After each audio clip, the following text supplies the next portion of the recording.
we are the first high school to present after midnight. And usually when you present a musical, there are reference tracks, there are a lot of things at your disposal to help you put the musical together. But After Midnight didn't have anything like that. There were no reference tracks. There were there's no footage of what the show kind of looked like. So we were, I say, flying blind, and it was kind of scary. How are we gonna take on this huge undertaking without some support system? So the way we overcame it was actually a blessing. We reached out to the man who wrote it, Jack Bertel, and said, hey, can you help us out with that? And so he was so open, and he told us about the production and what it was like mounting it. I was trying to find all the poetry from Langston Hughes that is in After Midnight. And so he was showing me what poems he was able to lease from the Langston Hughes Foundation. And so that helped so much. And he was saying, highlight what you highlight. You know, on Broadway, they had amazing tappers, or they had great hip hoppers, so they would throw in a hip hop number. So he was giving us his blessing to make sure that we were highlighting what we could do at PVA. So that's how we overcame any obstacles, if that was it. But the hardest part was there was nothing out there, so we kind of felt alone for a second. I hope that we have honored the history we've been telling the kids about that time period, about Harlem Renaissance time period. Miss Jones is absolutely brilliant. She's our choreographer, so she's been really making sure the dancers understand the style of how the dances went at that particular time. And then Mr. J, who is our choral director, he's getting the kids understanding swing and how to attack a song differently. So we've been honoring the whole idea of jazz.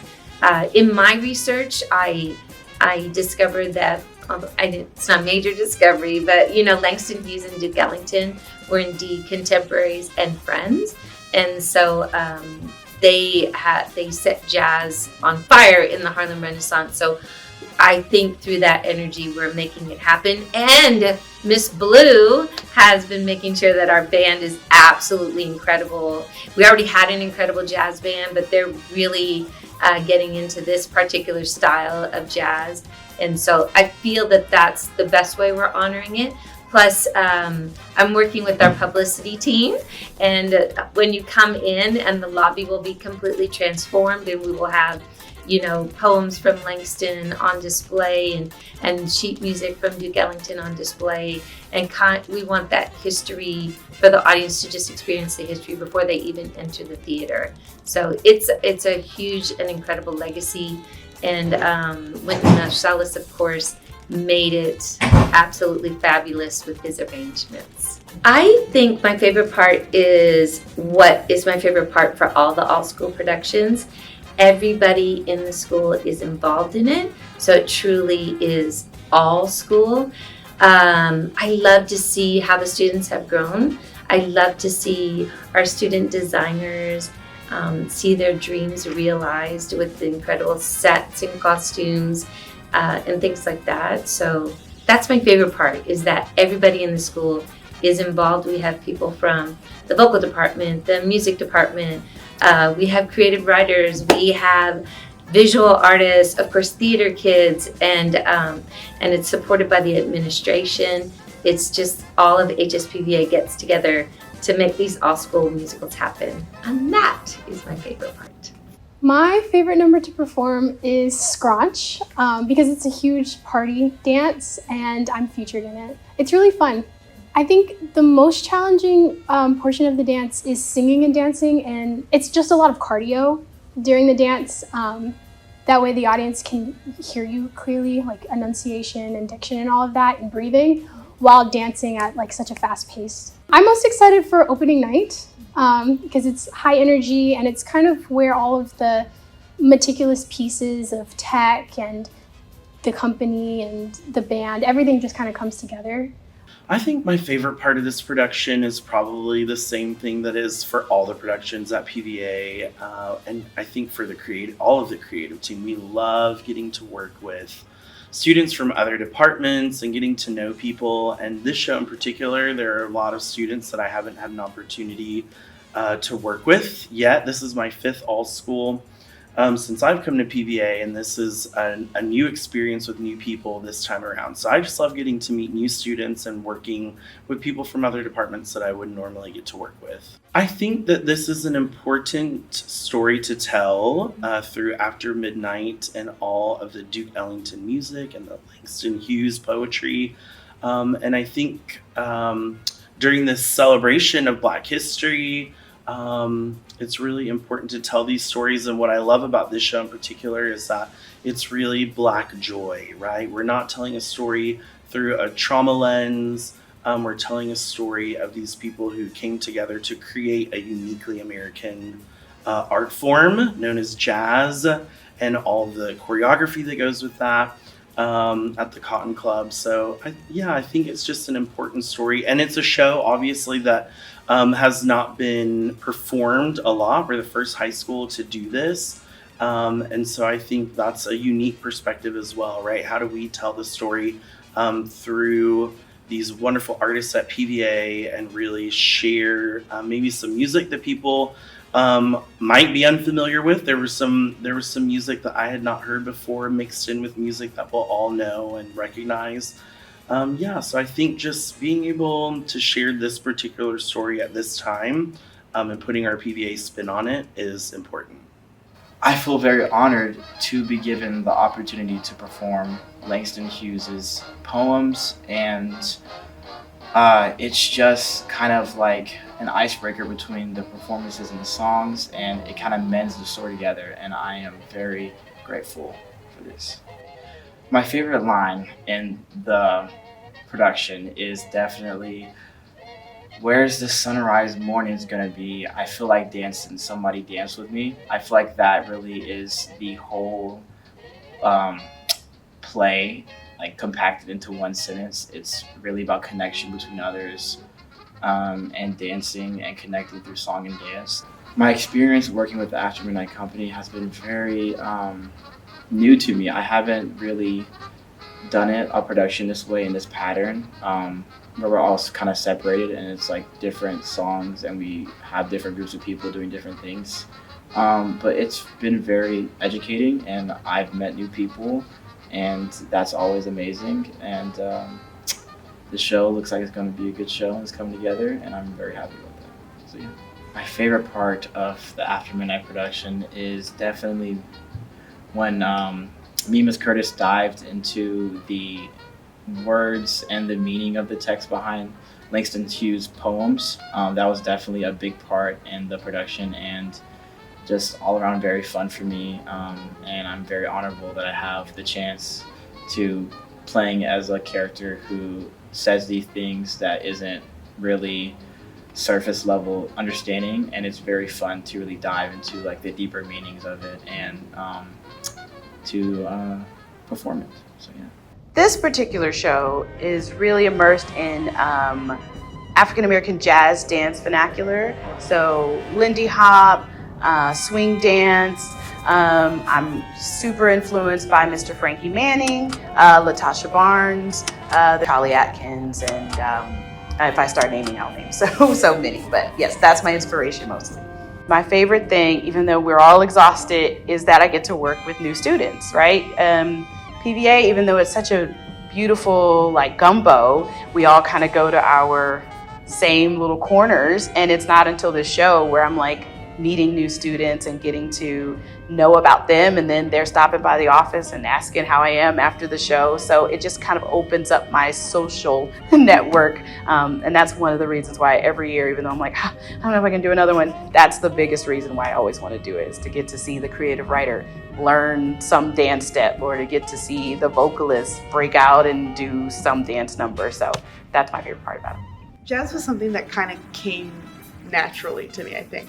Like, I grew up listening to a lot of jazz. Like, my mom always loved Ella Fitzgerald, and My dad is like kind of a Miles Davis, John Coltrane kind of guy. So it was something that I listened to, but I never really thought about singing it very much. And it was like I loved all the old music of the 40s and 50s and that kind of thing, but it wasn't really until I came to HSPVA that I began to think of it as an option of something that I could sing. Like, oh, I sing and I like this kind of music and it happens to be jazz music, and like that's something that I can do. So yeah, it came kind of naturally with my interests. I just have loved being in this production, like just through all of it. It's such a beautiful show that is so, I mean, it's like a celebration of all of the beautiful things, and I think that jazz in itself is like, it's love and it's beauty and it's joy, and it's so beautiful to have a show that is just centered around that, with all of these artists who are so incredibly passionate and so good at what they do. To have that be the focus, and so it's fun to do things with your friends and to be able to play and experiment on stage and just have this big celebration of all the beautiful things in life. I think, yeah, I just think it's such a wonderful experience to be able to tell this story with all those people. Working with a live band is amazing. Like, it's just the best thing ever, because especially when you know the people like in the show, or even if you're familiar with them, it's always fun to work with your friends. And yeah, it's like when you have a live band, it's so much more different than having a track, because you can communicate, you can play, you feed off of each other's ideas, and like, you know, if something happens in the drum set, I'm like, oh, that was really cool. You can respond in real time or give feedback and stuff, be like, hey, like you did that, what if we do that and then do this as well? And like, you know, you create something that really could only be created by the people in the room in that moment. And you don't get to do that with tracks. Like, especially jazz, it's all about connection and it's all about feeding off of each other. And that's something that's really beautiful about having a live band, especially in a show like this. It's like all about that. The best part about being a student music director, I don't know. I love the process. I like hearing us bad and then hearing us good. When we first started, I think nobody knew what we were doing, you know. Not everybody has heavy experience with jazz. A ton of our players are freshmen. And that's totally fine, because, you know, we work through it. When adversity comes, practice comes. So we were rehearsing Tuesday, Wednesday, Thursday for the longest, and eventually, you know, we turned out pretty good. Miss Stephanie York Blue, she's helped us through everything. You know, I loved talking to the theater people about the set on stage. You know, the little stands, like all the little details, it really adds up to give us the Harlem Renaissance type vibe. But yeah, that's all Miss Blue and the theater cats. Appreciate y'all. My favorite part has been seeing the band just be so excited about the music, and it's sort of their specialty with the jazz studies kids here. So they're really into it, and so it's cool that they understand the music. You know, they have ideas, they have suggestions. So it's cool seeing them interacting and even give each other suggestions. So they're taking ownership of the whole thing, so that's cool. It has been a great experience to see how versatile all the kids are, how talented they all are, and they're learning a different style of music as well. So to see them embracing that and doing the singing, dancing, and all of that together, that's the cool part. So this is actually my first time ever playing in a jazz band, and it's been a lot to adjust, but I've learned so much, and everybody's helping me every step of the way, and it's so cool to get to play in a new kind of style. It's definitely nerve-wracking because the musical relies so much on the band being up there, and we have to look the part, we can't laugh, we can't move too much unless we're instructed to, and you really gotta be on your A game the whole time, because I play almost every single song, and that's unlike any musical I've been in before. My favorite piece to play has definitely gotta be Braggin' and Brass, because it is just insanely fast. I'm really excited to see what kind of choreography we have for it. And there's this really cool trombone feature where all 3 of the trombones are playing the same rhythm but out of time with each other. And it creates this really cool effect that I'm excited to see how that sounds on stage. I think this show was really smooth. We had an idea. During PSAT testing, we turned around after we were done and we started sketching some ideas, and that may be why I didn't get the best score, but it's okay. And then we kind of immediately after sketching it, we started modeling it after not immediately after, but that was kind of the next step, was modeling. And then we interviewed, and the model didn't really change too much from that, which was really lucky on our part. After that, it was just kind of figuring out small little things we had to change. Like color schemes, as well as like collages and just like general research to make sure that we were being accurate and that everything was going to be represented well. I think what we wanted the set to show was the movement that you see in Harlem Renaissance artwork, the way everybody is dancing, and even if they're just standing still, there's still a level of movement to them. We wanted to incorporate that into the set, and that's kind of where we get the choice of lines and how the set is balanced. Yeah, and of course it's placed in Harlem Renaissance Cotton Club, a very like real place, so a lot of our inspiration just came from old photos and stuff like that. The most time consuming, I would say, is the arch and the floor for the most time consuming. Most of the platforms were already stock, and then we were just building them up higher. Yeah, I definitely think the hardest part, most challenging part of the set was probably painting that proscenium arch. Being 25 feet in the air with the paintbrush is not the most comfortable thing for somebody's stomach. So, that was definitely difficult, but it was a little fun too. I think my favorite part was honestly just working with all the teachers. It's usually my favorite part of every production, just getting to like collaborate ideas. Figuring out the bandstands was super fun. That was a big collaboration with the director, Miss Curtis. And then the stencils with Mr. Davis, that was also really fun. Yeah, I definitely think for me the most rewarding aspect of this process was having the actors on the stage and having them truly appreciate what the work that we put in, and they were talking about it and they were excited about it, which is just a different experience that doesn't always happen with as a designer. And so to hear from the actors and everybody involved that they noticed the work we put in was really nice. A lot of what we looked at was real life inspiration from the Cotton Club. So we watched videos of snake hips and Lindy Hop and things like that to just really get us in the vibe and the feel of the Cotton Club, which is what After Midnight is based off of. And then we took those research photos and articles that we used for sources, and we put those into collages. So that way, for each number. Yeah. And we added in color palettes and different textures that we liked that fit that number. Right. I think it's interesting how your preliminary vision changes once you sit down and talk with your directors and choreographers, and also just fittings. Fittings have really impacted the way we design. Seeing it on a person is so different from pulling the things. So I think it was interesting how it changes our look and the idea we had for a number. Also, being able to take pieces of clothing that aren't necessarily from the 1930s and turning them into 1930s clothing that they would wear in the Cotton Club has been really fun, and we've been able to use our research to do that. And then for me, my favorite number is Stormy Weather, Lauren Palmer's dress. It's this beautiful dark blue dress with lots of silver detailing that really reminded us of rain, and we're currently adding some fun details to that to make it more glamorous and dramatic. For me and Jazzy, it has to be Frida's dress that she wears, and I Can Give You Anything But Love. Yes. It's a gorgeous piece. I believe it's pink and silver. It has this beautiful ombre thing going on. And I think it really reflects that number, and it also accentuates Frida, which is something that I think After Midnight does a lot with its performers. I haven't been able to spend that much time with them since we're in separate majors in theater. So being able to just talk with them more and meet with them outside of theater has been a lot of fun. Definitely for me, getting to learn more about the 1930s and what was going on at the time, learning about the Cotton Club, and other than just the fashion of the time, getting to learn about like the culture and like the dancing. Like that's something I didn't expect to learn during this process.